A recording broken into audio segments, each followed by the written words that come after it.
Welcome everybody. Thank you for tuning in to Ferdi's session on how to use Speckle to power your applications. I think I've met Ferdi for the first time, like about a year and a half ago or something like this, during a meeting with the Royal Haskoning people, with Peter and Jeroen and Marijn. And then suddenly, somehow during that meeting, Ferdi shows like super cool application that I think he's going to talk about today. Yeah. And basically the whole Speckle team is like, the people that were on that call were like, wow, okay, this is super cool. And we're so happy we knew it exists. And Ferdi actually managed now to get permission to actually share the story behind this.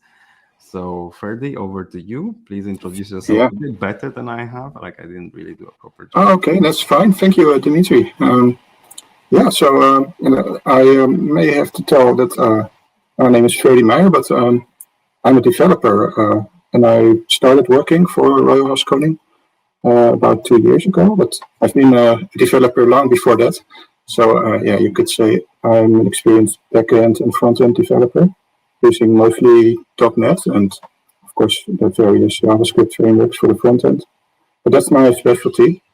And I'm not an engineer or an architect, so for me, it was a nice experience to enter this world, the world of designing buildings and structures.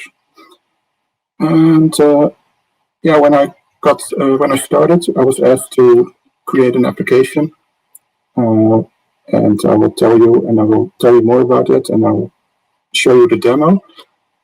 But the point of the demo is not to go into the application specifics, but to see a bit behind it, because that is to see the context and the concepts and design goals that we built into this application, so that you can you get some ideas of what you can do with Speckle, and that is really worth sharing. So I hope you, after the end of this session, you will agree with me. This is the overview. I will start with the application context. So what kind of landscape am I building an application in? The design goals. Then I'll show you the demo. And after that, I will go into more details on how you can use Speckle to build this application, or to build your own application.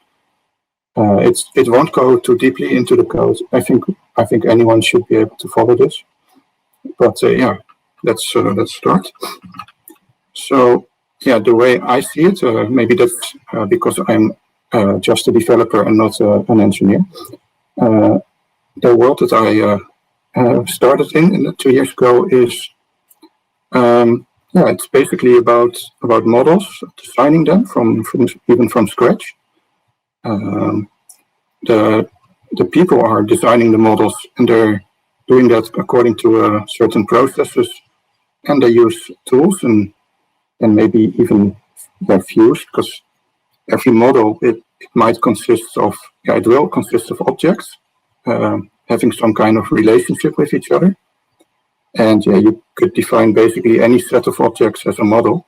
But I think for people who work in this environment, they will recognize some of these models, like architectural, structural, MEP models. And if you look at this in this way, then it's possible to build an application and to use Speckle even to do that. Because one of the problems with working like this is that different people with different roles and different disciplines, they use different tools, and it's not always easy to compare the models or to interact with two models. And building software on top of different tools is also not easy, because you have to do a lot of work to integrate things. But Speckle has solutions for this, and I think it's interesting to look at the design goals that we had when I started for the application that we're going to build. That is supposed to be operating in the context I just showed, because it should share models and information centrally, so that multiple people can work on the same version. And we thought it should support multiple use cases, because as I told you, it's hard to develop tools for different applications, small add-ins, and it's hard to build them for desktop-based applications because you have to deploy them to every user's desktop, and yeah, you have to. It's not easy to do that and keep track of versions. And yeah, it would be a lot easier if we could somehow write and deploy the code once, and it would be accessible to all users. And of course, all these design goals will scream that build a web application, but we'll get to that later. Interoperability, that's sharing the data between different tools. And we wanted to do it object or data driven and not file based, because again, that is a lot easier to use as to build applications on top of. And I think my colleagues, Jeroen and Peter and Marijn, they gave a session earlier this week about data-driven design. Platform independent, it means you should run it on all different platforms and maybe even on your small devices, different devices. And as a developer, I always like to write tests that run quickly, so that I can, when I make changes, I know within a few seconds if they work. So, and usually, if you build something and like an add-in for Revit or some other tool, you would first have to start the tool, then do the test, and then close the tool again before you can make changes. And if you build a web application or a web API, you can test the code quickly. You can hit the button and run hundreds of tests within a few seconds. And that's important, at least for me, but also to make it maintainable and quickly release new features. Yeah, of course, easy deployment. That's what I talked about already. Make use of cloud-based infrastructure, because it's cheaper and easier to manage for most organizations. It needs to be secure, and because of those processes, a big part of the application should also be that you can see who changed what later on for driving the design of your model. So I wanted to start I'm going to show the demo, but first let me talk about what parts the application consists of. So I wrote here desktop client, and for the version we have right now, we have a Revit add-in that can select objects from Revit, because that is the tool that is used by the department I'm working for within where I was going. It's the most used tool probably. So we started with that, but you feel free to fill in any other application, desktop application here. You could create an add-in, and it could also get you the objects from the application. And the whole point is to convert them to Speckle objects, to save them as one model, and to send them to the server. And on the server, we can then make the changes, and you can make the changes go automatically on the server, or you can have users interact with the objects from a web browser. And that way you can support workflows between when multiple disciplines are working on the same models. And the nice part about this is that this add-in now remains very simple. All we do in the add-in is select the right objects that are part of the model.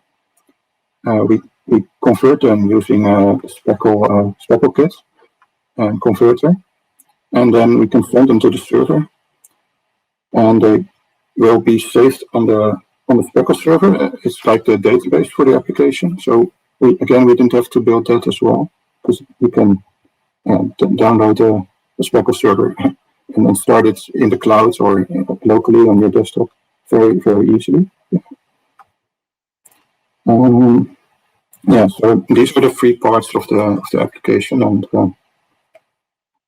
before we can start the demo, I also want to say that right now, because we are using Revit, you first have to start Revit, send your objects to the server, then change them on the server using the web interface. And those changes are saved as part of the model. And then when you go back to Revit, you can see the changes and import them. So that is, I will show and then talk about it more later. But that's why maybe you see some context switching when I'm doing this demo, and you might wonder what is what. So that's why I had to explain this first. So I recorded the demo. So first of all, you would go to the website. Right now, this is my local machine, but this is the beta version. We already have a version in production, but it's still running on Speckle 1. It does basically the same, but in Speckle version 2, things got a lot quicker. The performance was a lot better. So I'm really anxious to roll it out, and I think in the next few weeks we can. As you can see, I'm logged in, but that's still I'm logged in with my revolve account.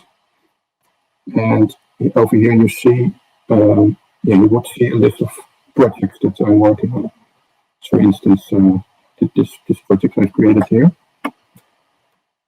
If I go to this project, so I can see that there are right now multiple use cases. I could start using this project, and right now there are no project files connected to this project, but the project files are basically the Revit files at the moment that are used to get the models from. You see here that there are 3 use cases, and the one that is most interesting is the door access control use case, because it touches on all those design calls I showed earlier. Maybe if we have time afterwards, I will show the parameters use case if people are interested. So if I go to this use case, right now it doesn't have any models yet because it's an empty project and I just started it. It does, however, have settings that I loaded, and the settings are a good example of centrally managing information. So the settings are for the door access control use case. A lot of security devices that need to be placed on doors in the architectural model. So these are all predefined, and you can load them or change them as templates, but that's not really important. There are central settings. Each door typical configuration has a number of devices that you can add or remove, and the application will make sure that the right configuration is placed on the right door, and it's placed in the model, but I'll show that later. There are also other settings that are part of the application, like what kind of security levels there are for the rooms, because depending on the security level, the configurations need to be rotated correctly.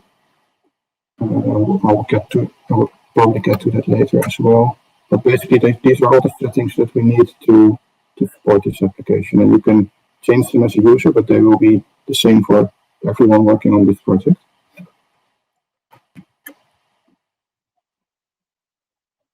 So to get the models into the application, you have to start Revit, and I did it here, and you can see here that we've loaded the architecture model, and it consists of rooms and doors. And I have to start also the rooms. Right now it is a office space, and it has a certain security level.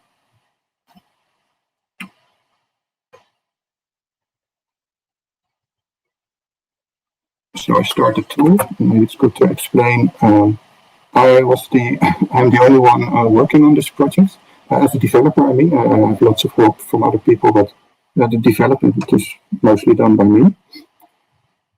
So here you see the tool could be a lot better if we had more developers, but the designs are still good to show. So again, I connected to a project that I'm working on, and I chose the application. So if there are more applications in this project, I could choose it from here. And right now I'm interested in the door access application. And of course, then we connect the file to the project, and we connect this file to the application. And basically it now knows, because I chose this application, what kind of objects it needs to export from this model. Because it's an architectural, I told the application it's an architectural model, so it knows it has to export doors and rooms. So so it automatically selected the 26 rooms and doors, and I am now sending them to the server, and the server will save them on the Speckle server.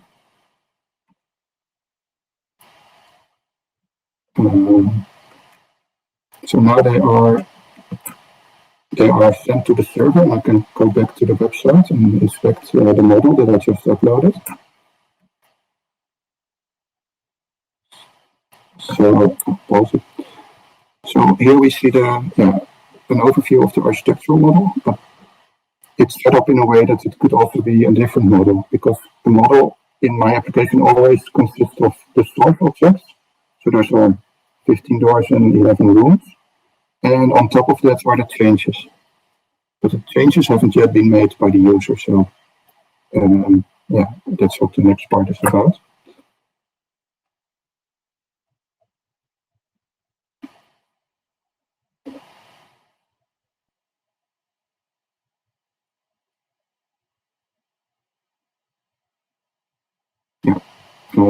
So now that you saw the model, it's an architectural model, and each model can have a different view. And it's nice to show here that we used a 3D view built with Tree.js.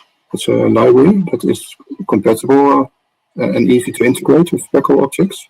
So all these objects, they come from the Speckle server, and they have some properties that describe the mesh or the points and the 3D points. And and I would also like to say that it's not just because it's nice to build or to show 3D models in the web, but it's actually also necessary for this application to do it in 3D, or because security officers will now look at these rooms and doors, and they will click each door and room to make changes to the model, and they need to know what are the doors, what kind of rooms are the doors connected to make their decisions. So it's not optional or nice to have. It's really a necessity to show these objects in a 3D, or 2D was also fine, but to show them this way. It's kind of fun for me, as normally I don't develop 3D applications, but now it was really necessary. What you see now is that every room has a different color, and I just changed the color, but also the security level of this office space.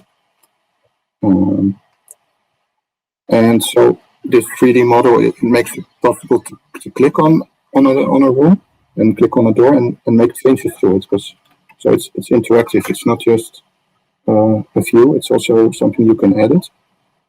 So right now I'm going to select the door and change the security configuration on this door. And as you can see, all these devices here are the checkboxes that I showed earlier in the configuration. So the user chose a certain configuration, AA9, and automatically it knows what kind of security devices are supposed to be put on this door. It is also maybe nice to tell that, or interesting to tell that in the first version we had a decision matrix that automatically placed the right configuration on the door depending on the colors of the room. And it turned out that the users didn't really like it because they said, yeah, there are so many exceptions to all these to these rules that you've configured. It takes more time to configure all these rules than to just click on the door and put the right configuration on it, using the security officer to do that.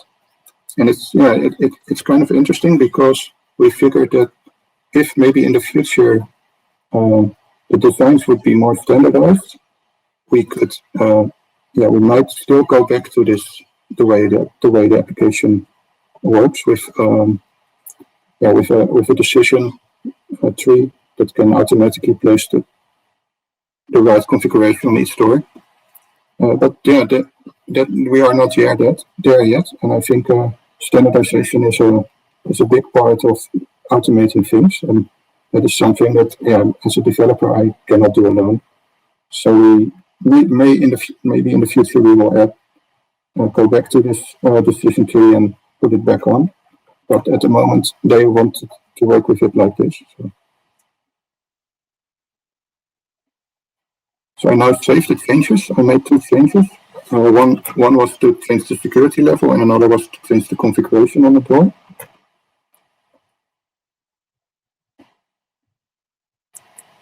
And because we saved those changes, the client inside Revit now will go to the receiving part of this tool.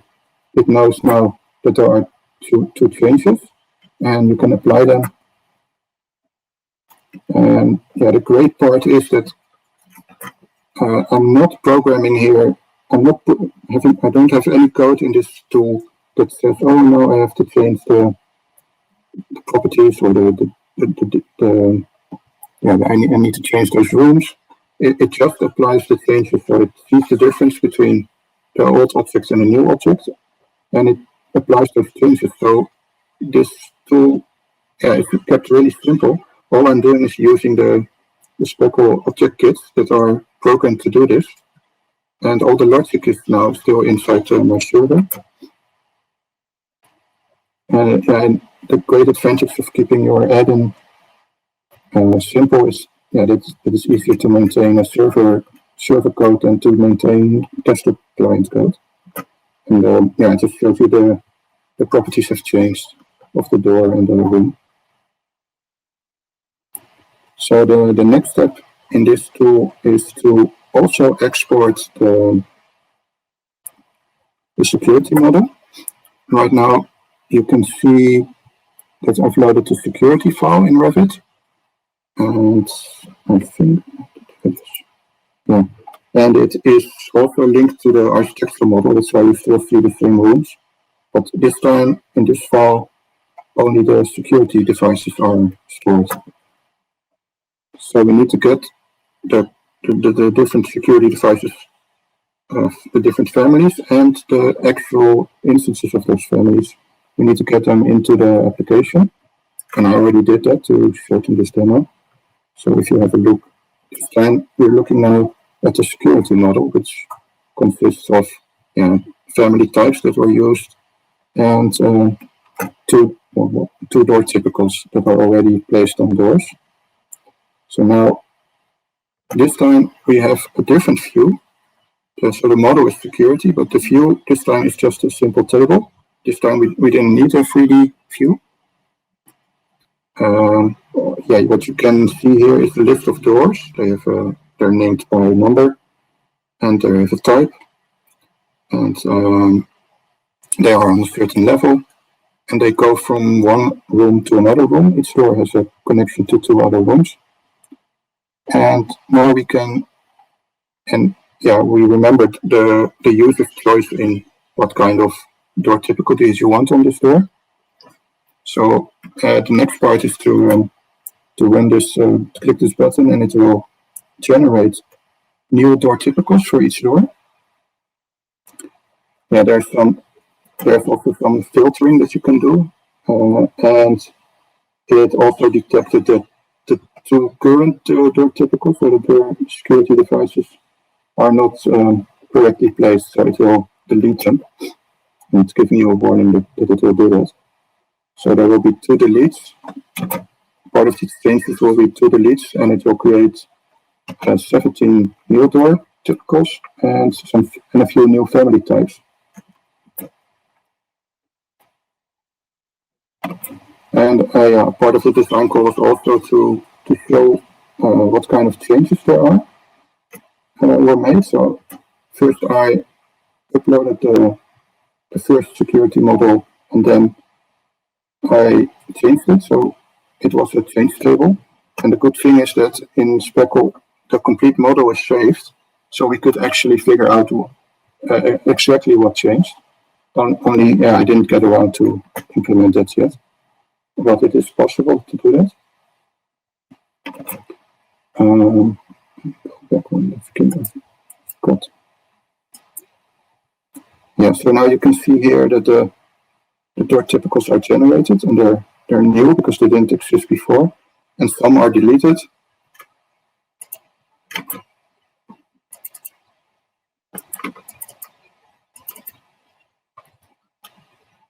Let's see. So the next step.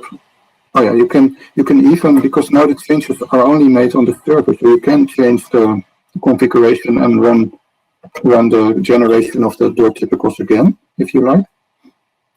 And you can keep on doing that until you're happy with the results. And once you're happy, you can go back to Revit and receive those new door typicals.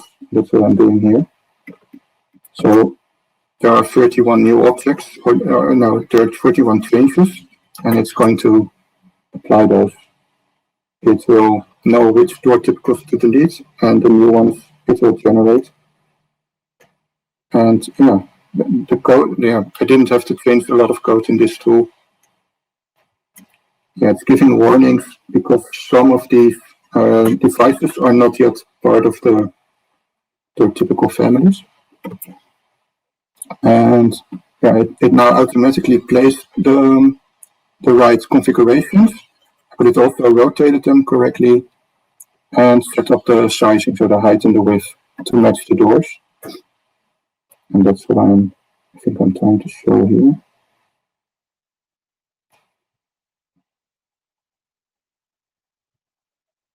You can see here that it created new family types, and for each family type there is a different configuration. So those are those checkboxes again that I showed earlier.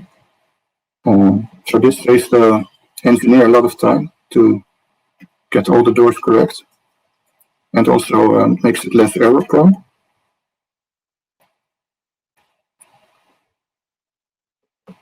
Here's I did this for multiple floors, and yeah, this is a demo project, but we have buildings with 10 floors as well, and it still performs nicely thanks to the Speckle libraries and the optimization they did for sending lots of objects and lots of data. Okay. So that was the demo for the door access control. I don't mind if people have questions, or if questions come in. I think Dimitri was going to help me, but otherwise I'll just continue. Yeah, so yeah, as you may have noticed, we set the application up to support multiple models. So we can easily add more use cases later. And then all you have to do if you want to add a new use case is to think of the objects and models that you want exported to the server. Then make sure that the client selects those objects and sends them. Then you then once you have this model in the server, you have to create views for it, maybe editable views or 3D views or just tables with buttons. And you may, part of the work is also that it depends on your use case, of course, what you want to change and what are the business rules to apply to those models. But again, all this code, all this business rule code is in the server where it's easy to maintain. Once you've changed it, you can save it to Speckle, and you can then receive the changes in your desktop app again. So yeah, this way you can reuse a lot of code and effort, and it's easy to add more use cases.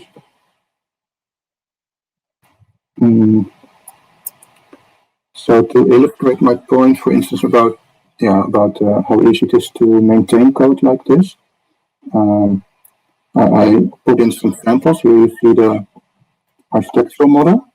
It inherits from a Speckle class, and it has doors and rooms. And we can send this as one package, as one model to the server. And once you have it on the server, you can load the model from the server. This is, of course, example code. It's not the actual code. You could loop through all the doors and process each door, because of these custom properties.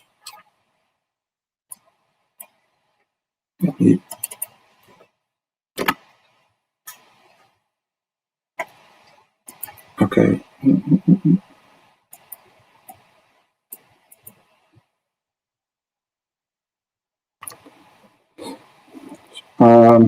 So because of these custom properties that I added, you now have the door is, for instance, the door is not part of the Speckle object kit. It's a class that I created, and it inherits from family instance, which does come from the Speckle kit. And this way, I don't have to write any code to receive a family instance. All I have to do is write code to fill these properties during the loading, and I'll show you some more how to do that later on with the object kit.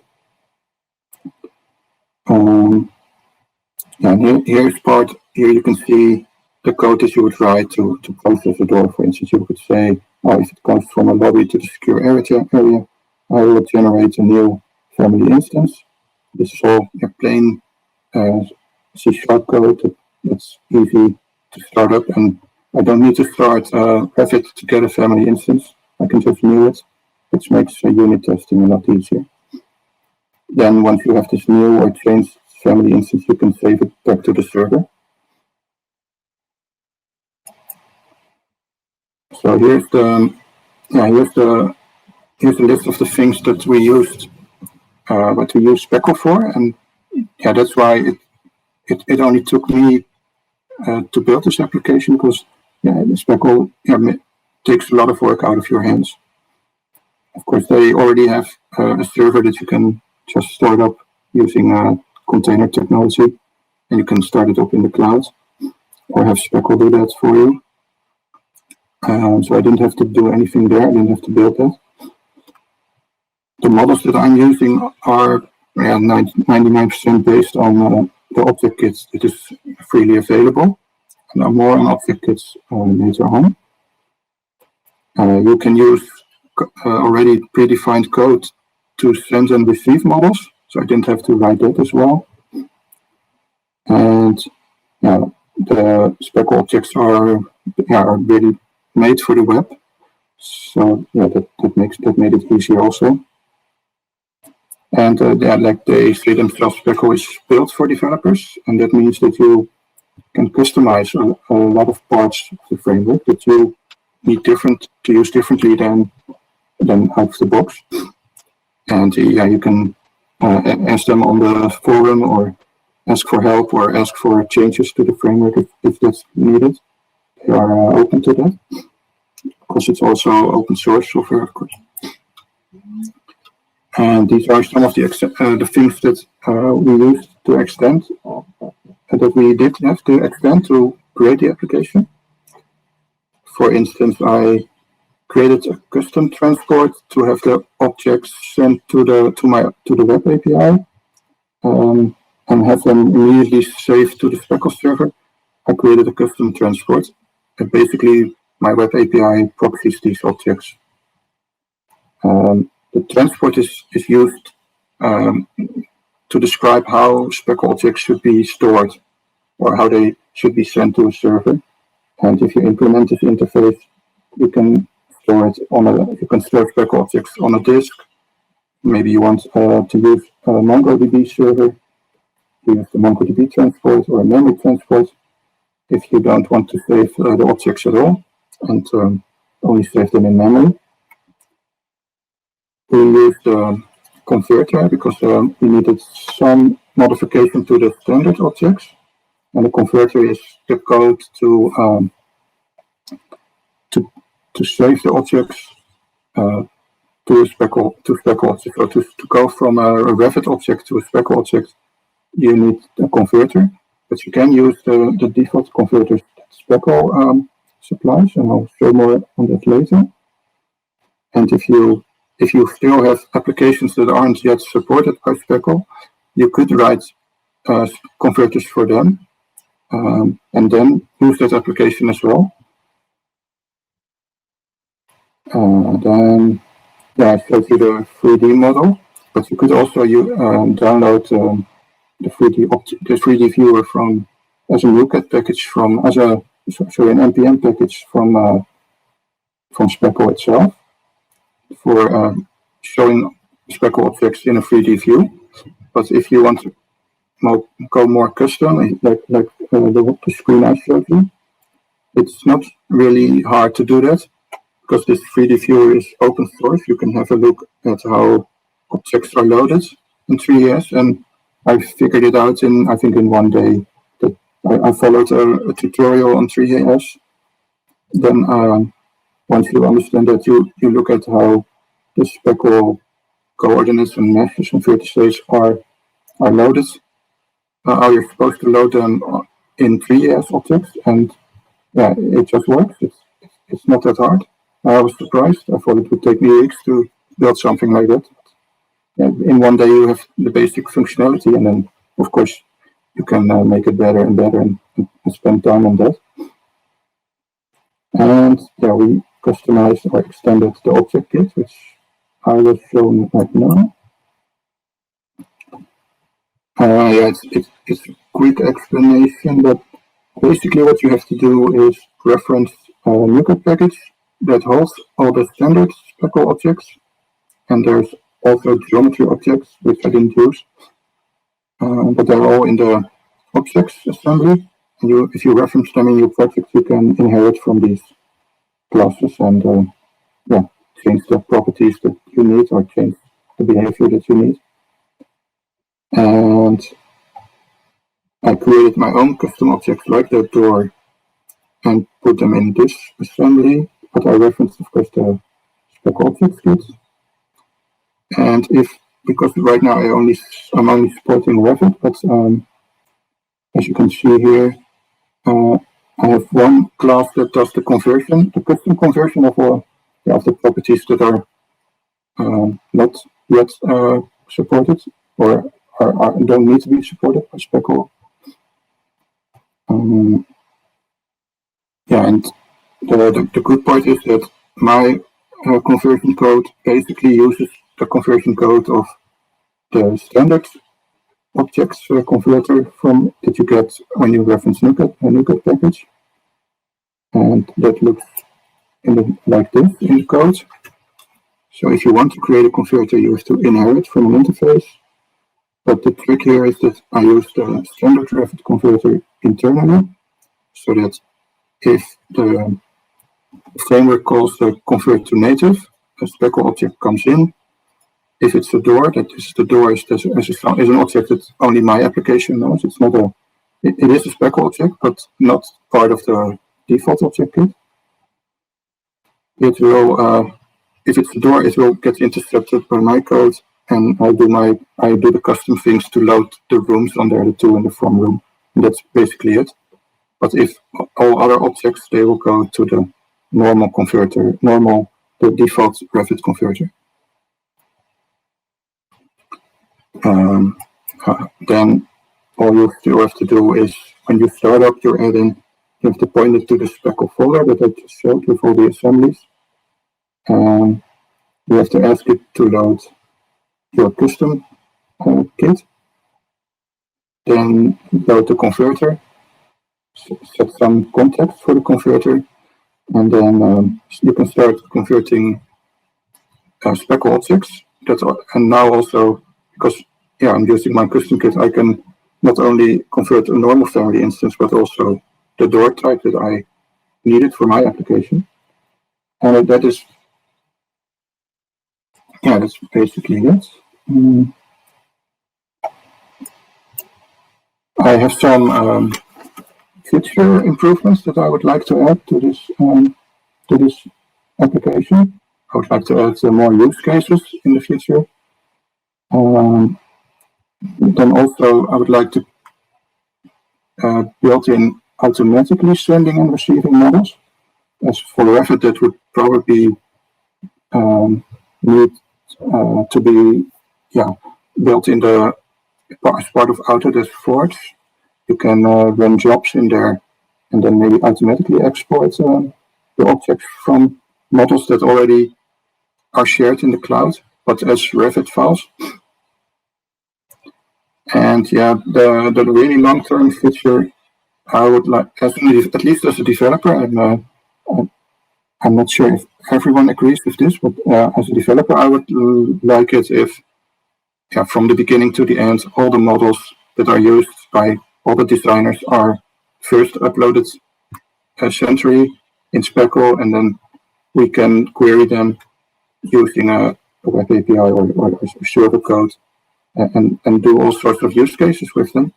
And that way, because this way we don't need to be dependent on desktop applications anymore. We can run all the processes from a web application. So basically this was it. I still have, I could still show another use case. That's, what do you think, Dimitri? Go ahead. Yeah, okay, sure. Then, the next, because I'm working for one department and not, so they asked me, what if we could, let's see.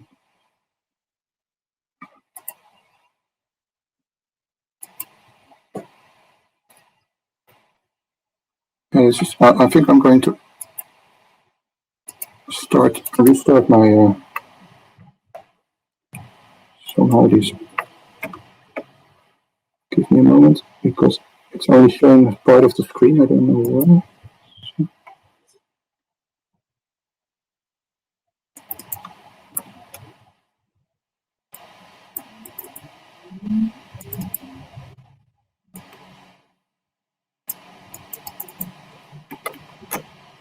Okay, let's go back.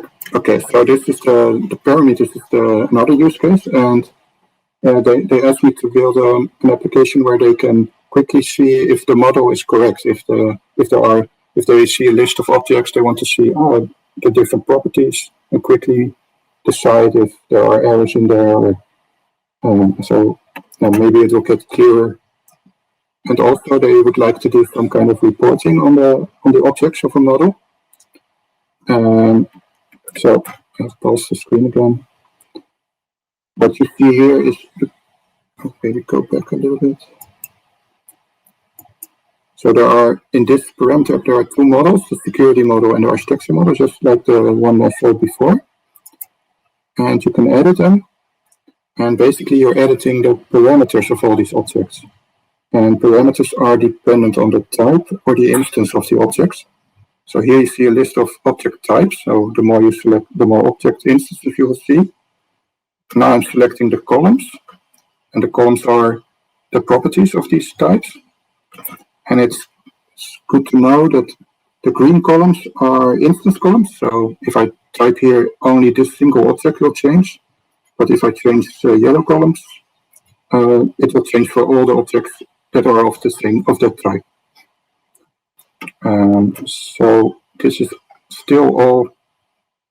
We still need to get back to users and ask them how to improve this tool. But here you can see, for instance, if I want to change the values of all the different types in one go, I apply a value to the column. So all the values will change at the same time. But I could also first filter on a certain column, for instance, I filtered it where the CR1 is selected, then now that I change the comments, it will only change the comments for those types. So this is kind of the way that you can quickly see what the parameter values are and if they are okay by filtering and applying to a whole column at once.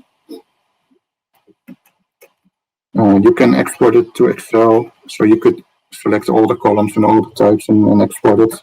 I think there are other tools that do that as well, but the power of this tool is that we can do standard reports. We can ask the user what kind of report in Excel would you like. Then it will know what kind of objects to export. And that's this user story. It's basically the same as parameters, but this time it knows what kind of objects to export. And and create a report with tabs and colors and whatever they like. And we went even further than that for the next use case, which is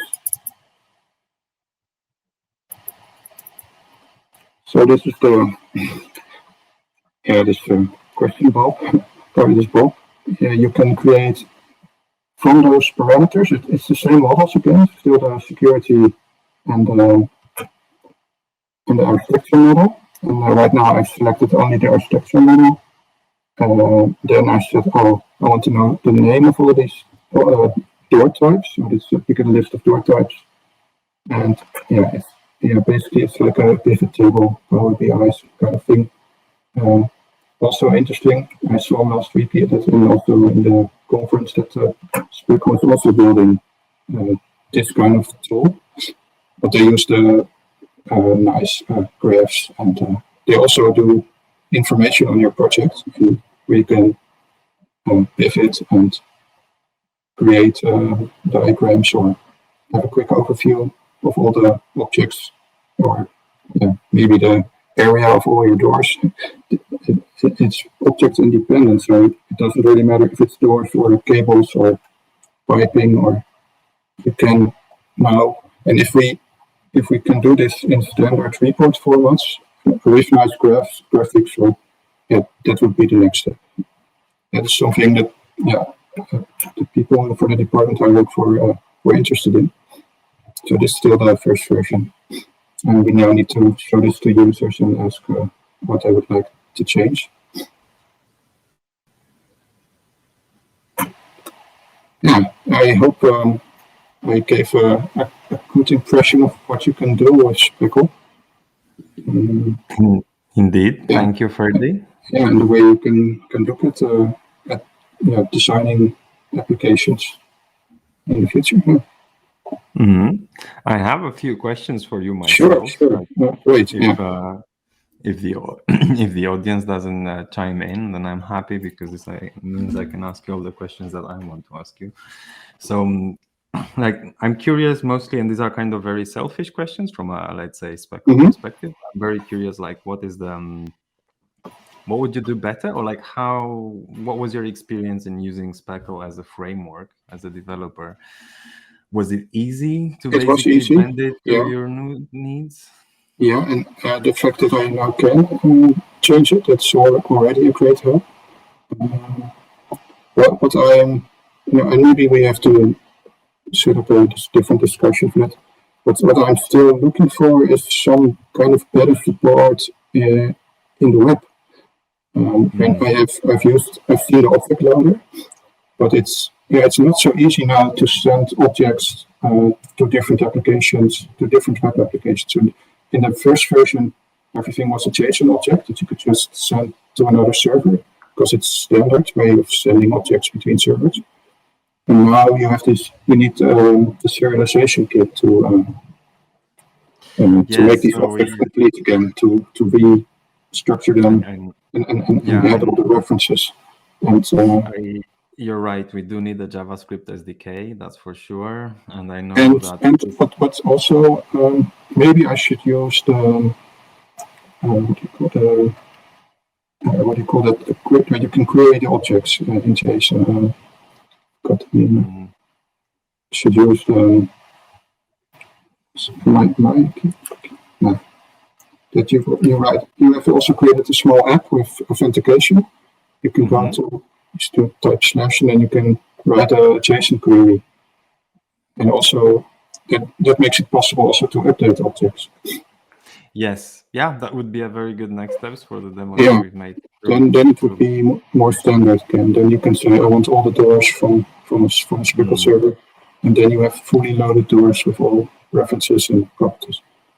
Yeah, we're working to improve on this because there are, like, you're right, there are many things that we are lacking within our JavaScript SDK, but I think we are waiting actually to see use cases so that we know in which direction to push it. It's right now it's not built out because we've had little need for it internally to push out the stuff. That's why we're basically having only the simple object loader. Yeah. So what I now do is I either use the object loader in JavaScript to get the complete model with everything loaded as it should be, so that's fine. So it's not really a big issue, or I create a custom model that I send as normal JSON objects to the web browser. I understand. Yes. And without using Speckle, yeah. I get it. Yes. Yeah. Anyway, I'm impressed, like, to the amount of, like, kind of customization you went through. Like, if you even wrote your own custom transfer, that's like something very few people there. It's not needed. And the other listeners, you don't have to do that. You could log in with Speckle account, but the way I wanted it, and that depends on what kind of organization. I wanted to log in with my royal Haskoning Active Directory account. It will use that token to send the Speckle objects to the web API, and I basically proxied all calls because I basically copied your transport and just changed the fact that you have to add an Active Directory token and not a Speckle token. Gotcha. I have another question for you now, like, which is more philosophical, you know, like in uni. I was trained as an architect, and we were, like, taught a lot about the complexity of spaces, but never in kind of such a way that we, like, to the extent of the complexity that you showed. You know, what you showed was kind of a very simple model, but all the kind of security requirements that are required, these are very like kind of niche use cases in a sense that I think, like, how often do they show up in AEC? Like, in your experience, how much? You mean the door access case, for instance? Yes. Yeah, basically for every project that has building with doors that need locks. And the users are really happy now because sometimes they have doors without locks, and then they have to go into the next phase and put those locks in, and now they can do that within a few, maybe half an hour if they know the tool. And usually that took them all week. So now that saves them a lot of time. So they're already happy. And the next phases would be to make it easier to, you can do multiple, because maybe I probably forgot to tell, but once you have those typicals in your model, you can again send them to the server, make changes in the server, and again synchronize them back. So it's a circle. You can keep on. It's a feedback between essentially. Yeah. And they want some of these objects need to be customized because they didn't quite fit on the walls. So they always say it helps me for 80-90%. The last 10-20% I have to do manually because it would be crazy to program that. Yeah. But still, I have a question. I have another question. Like, why wouldn't this be able to be done in Revit straight away, for example? It could be done straight away, but then you wouldn't be able to share the same settings. You wouldn't be able to create a workflow around it. So you could say first the engineer is supposed to do something, then the security officer who doesn't have Revit or doesn't know how to use it. Yes. And then they can simply use the web browser and have a view that's custom made for them so that they quickly understand what they have to do. So this is the cases where you would use this kind of application. Not you wouldn't always have to send your objects first to Speckle to change them. If you can, of course, sometimes it makes much more sense to write a small add-in for Revit to quickly change all the doors. But if you want to work with multiple people and you want to incorporate a process, then this is a good solution. Yeah, I see now also Jeroen explained this. Okay, yes, I understand. Data centers and other projects with heavy security requirements, which makes sense. Which are also things that we do not learn in architecture school about that much, I have to tell you. Yeah. But Ferdi, it's been a pleasure. I need to now jump away to manage the next session. Good luck with that, and thank you for listening all and for your time. Yes, same. Thank you for your wonderful presentation, and hopefully we'll meet in real life. Hopefully, soon. Fingers crossed. Soon. Great. Okay. Looking forward. Thank you. Good luck. Bye-bye.